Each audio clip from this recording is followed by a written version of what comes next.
এবার ঈদের টানা ছুটিতে কক্সবাজার সমুদ্র সৈকতে দেখা মেলে কয়েক লাখ পর্যটকের। এতে পর্যটন নগরীটি মুখরিত হয়ে ওঠার পাশাপাশি ময়লা আবর্জনার স্তূপে পরিণত হয়ে উঠেছে। কক্সবাজার সমুদ্র সৈকতের বিভিন্ন অংশে ছড়িয়ে ছিটিয়ে আছে প্লাস্টিকের খালি বোতল, চিপসের প্যাকেট, কলার খোসা ও পলিথিন সহ নানা আবর্জনা। এমন আবর্জনার বেশিরভাগ ভাসছে সমুদ্রের পানিতে, আর সেখানেই লোনা জলে গা ভাসাচ্ছেন পর্যটকরা। সমুদ্র সৈকতের বসানো চেয়ারের সাথে আবর্জনা ফেলার ডাস্টবিন থাকলেও সেখানে আবর্জনা ফেলা হচ্ছে না।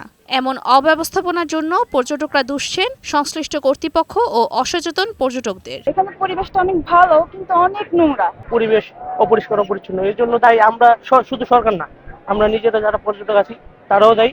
এই জন্য আমাদেরকে সচেতন হতে হবে। এই যে আবর্জনা ময়লা, এখানে যদি আমরা একটু সচেতন হইতাম তাহলে এই আবর্জনাগুলো সাগরে যেত না, পানিগুলো দূষিত হতো না। আমরা যদি সবাই সচেতন থাকি পরিবেশটা আরো ভালো হবে। আবর্জনা নির্দিষ্ট স্থানে ফেলার জন্য সাইনবোর্ড, বিলবোর্ড ও মাইকিং করা হলেও বেশিরভাগ পর্যটকই তা মানছেন না বলে জানান এই কর্মকর্তা। পর্যটকদের সরাসরি বলা হচ্ছে, মাইকিং দিয়ে বলা হচ্ছে, কিন্তু পর্যটক কেউ শুনতেছে না।